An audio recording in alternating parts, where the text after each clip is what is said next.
New Orleans, September 2005. "I feel like I'm in a third world country," Parker said, breaking a silence that had endured the entire distance from the Iwo Jima, moored at the Riverwalk in downtown New Orleans. "Haiti," Helms said. She looked around with the same expression of bewilderment she'd worn all day. "Where is everyone? There should be ambulances and helicopters and police cars." She looked back at the two officers, almost pleading. "It can't be only us. It can't be." Everything in St. Bernard Parish was backwards, if not upside down. The cars were in the water. The boats were on the land. Enormous barges, stripped of their containers, were beached hundreds of feet from the nearest canal.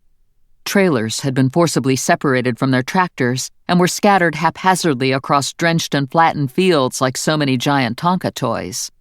Electrical transmission towers lay on their sides, half submerged in bayous much deeper and wider than they had been not 24 hours before. The houses, those that remained standing, were minus doors, windows, roofs. The landscape was not improved by the almost total absence of life. Once, they saw a woman peer out at them from behind a tree. It didn't make any of them feel better when she screamed, a high, thin, terrified sound, and went crashing headlong through the underbrush, getting as far away from them as fast as she could. Once they saw a dog, a pit bull, emaciated and hostile, who growled menacingly at them before it, too, ran off. Cal would have shot it if he'd thought to bring a gun. He realized with a faint sense of shock that they might actually need one. The dog had been savaging the body of a woman. In spite of the swelling and the decay after a week's worth of lying in the sun, it was obvious that she had not died in Katrina, but afterward, and that she might have found her death a merciful ending to what had come before. And, like all the other bodies they had found that day, she was black. Cal had never before been quite so conscious of the whiteness of his skin. Parker got a poncho out of the back of their Jeep. They had run out of body bags, and covered her, holding his breath so he wouldn't retch. He backed off and stood looking down at the olive-green bundle for a moment. "Animals," he said. "Americans," Helms said in such disbelief it was almost a question. Parker raised his head and looked at Cal. "I was stationed in D.C. in 2001. I thought I'd never see anything like that again." He shook his head. "I hoped I wouldn't. But this is..." Words failed him. Parker was in his 40s, in the Coast Guard long enough to work his way up to Chief Warrant Officer, a veteran of patrols in the Caribbean and the Eastern Pacific and the Bering, like Cal, a cutterman.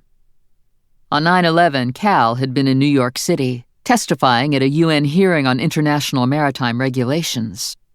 He'd been in a cab on the way to the United Nations building when the first plane had gone in.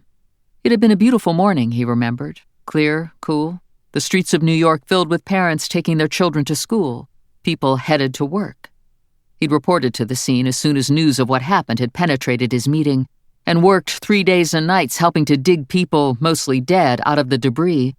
He, too, had never wanted to see anything like that ever again. "Where is everyone?" Helms said. A yeoman with much less time served, still in high school when the planes went into the towers in the Pentagon and that field in Pennsylvania, she had watched the response on television with the rest of her peers.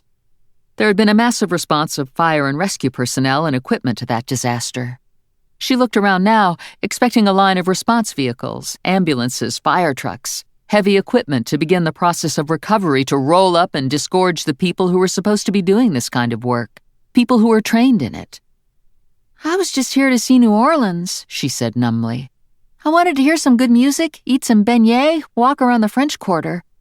She looked at Cal again imploringly. "Captain, where is everybody?" He couldn't answer her.